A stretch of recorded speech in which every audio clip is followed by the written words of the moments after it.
It's a great day to be alive and an artist.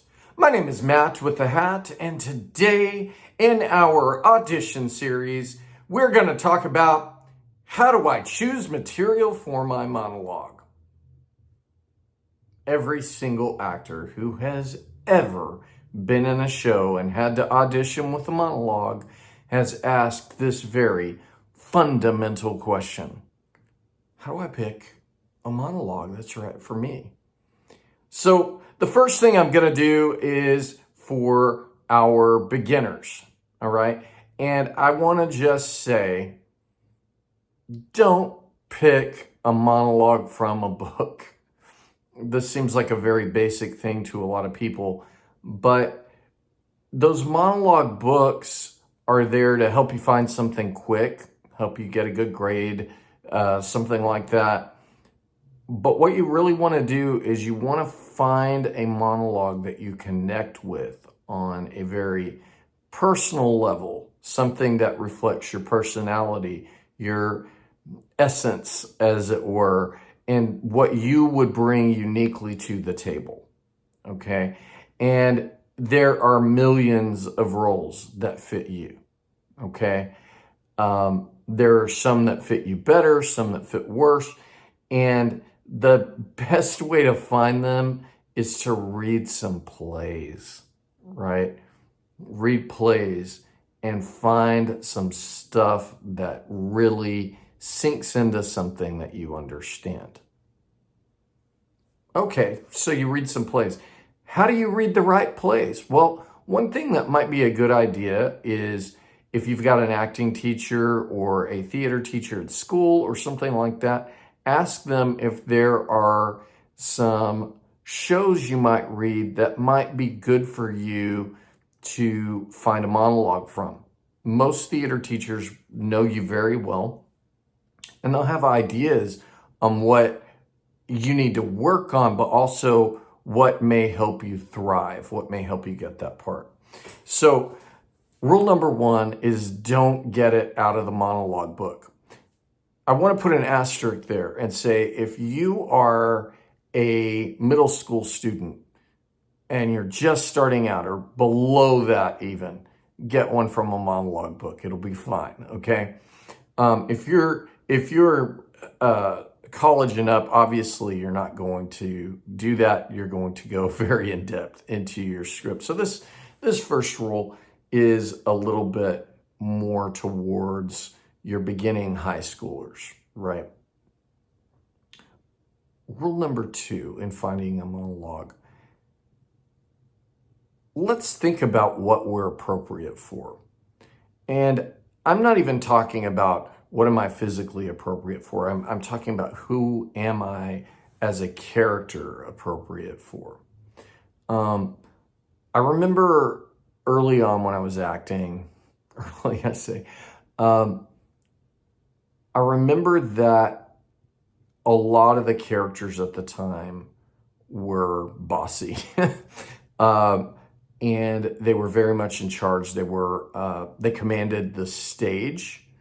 And at that time in my life, I would say that who I was as a person and as an actor was that. I was domineering, I was commanding, I have a large stage presence.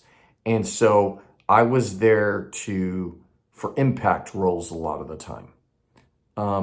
And so knowing that that's what I'm really good at, right?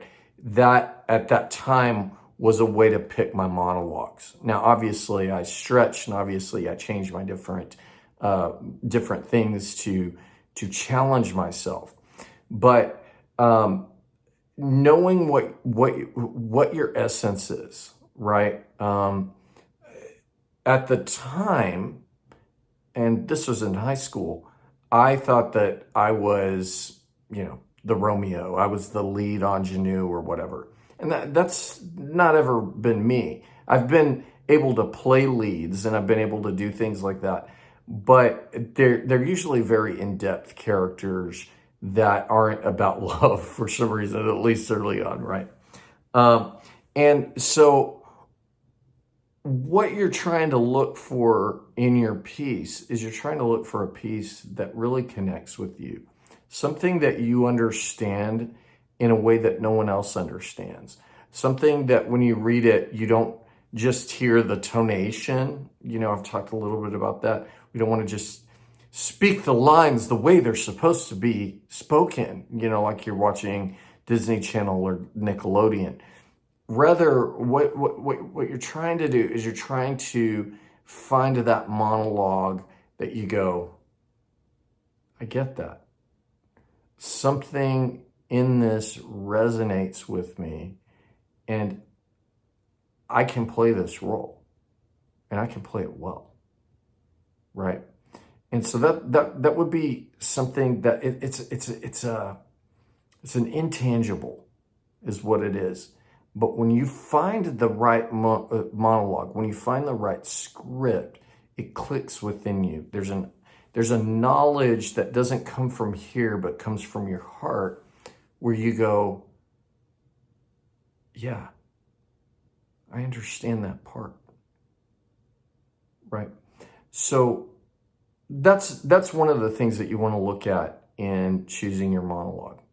Another thing, and this is more of just a strategy, is when you're picking a monologue, you want to pick a monologue not from the show that you're auditioning for.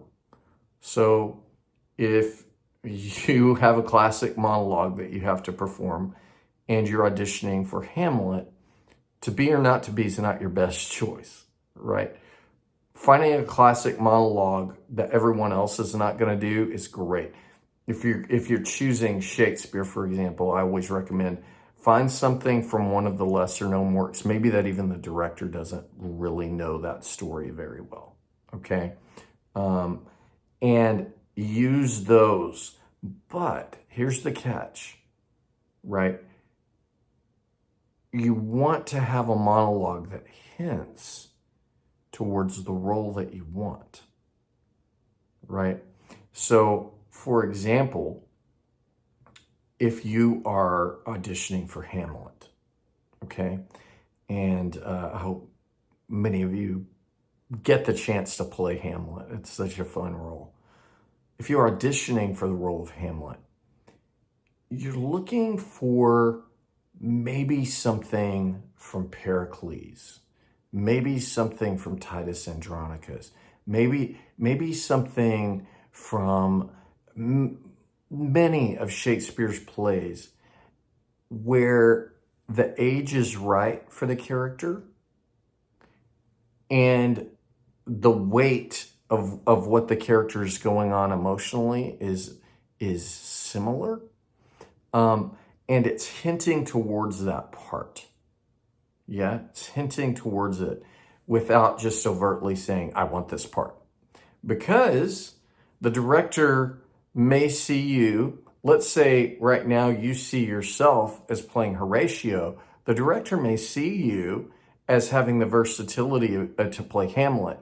And let's say you've geared all of your audition work towards Horatio, and if you're just overtly going after Horatio, they may change their mind and not give you Hamlet. So we want to hint towards the role without beating someone over the head. It's a very fine line, and it's a very difficult thing. The other thing that's really important is make sure that you're within your time limits, right? So you usually get auditions, if you're doing a monologue, you're usually doing them in a 1 to 2 minute space, right? It varies depending. You may have contrasting monologues and each one's a minute. You may have a full 5 minute span to perform 2 monologues of your choice. There's obviously, when you're doing musicals, there's like 16 bars of a musical theater song. I'm talking very typically because all auditions vary slightly. And what you want to make sure is that you cut your monologue down to where you're able to essentialize what you need and what you understand with the role, but are always under time. And that is because some of us tend to drag or rush when we perform, but we want to make sure we're in that, because the worst thing is when we're in our wonderfully compelling, dramatic, amazing moment, and the stage manager or the director just calls cut. Okay, and that definitely happens with different directors. So that's something to be aware of. If you're auditioning for a comedy, I wouldn't be doing a monologue from Hamlet, right? What is the style of the show, right? If I am doing Shakespeare, I'm not going to do a monologue from some farce. If I'm doing a modern play, I'm certainly not going to do a monologue from Shakespeare. If I'm doing a musical, I'm definitely not going to do something from the Greek plays, right? You want to find something that fits the genre in which you were performing in. So you're finding that. Next thing I want to say within this is I want to say to start a book. Okay, it can be a digital one. It can be a notebook, and these are monologues that you have connected with and collected over time, that you resonate with, that are of different styles, and that you've rehearsed, preferably with people, so that you can apply all those guideposts we've been working on. Okay, and that book, you're going to build it over time. You're going to memorize it. You are going to rehearse it. You're going to have it down, because the more of those you have down, first of all, you're going to be growing as an actor by doing those. Secondly, you're not going to be in a rush, and you're not going to be like, oh, I've got a college audition. Oh, I've got an audition come up and I want the lead role, but I've got to memorize the Shakespeare part and it's in 2 days, right? You're building up a book full of monologues that you're ready on, okay? And of course, you're going to tweak it when you go in. And of course, there's still going to be work. But that book is going to be there, so you've got your classical monologues. You know, you got 15 classical monologues. You got 15 modern monologues. You've got 15 of various different types. Same thing with the song, right? You've got different styles of musical theater that you're ready for, that you understand. And so these are some of the main points that I would say. I do also want to just throw something out there as one of the biggest mistakes I see in musical theater auditions. And in musical theater auditions, the biggest mistake I see is that people can hit the notes, but they can't act the song. Okay? And it is vitally important that you can both hit the notes and you can act the song. Because the rule of musical theater is I sing when the emotion is so high that I can't convey it with words. Okay? And so what you want to do there is you want to be able to enhance the feeling of what's going on with that musical song. You've got to apply all those guideposts to that musical theater song as well.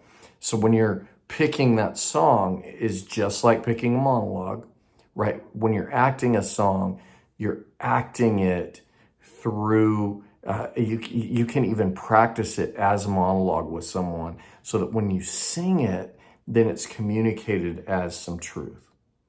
All right.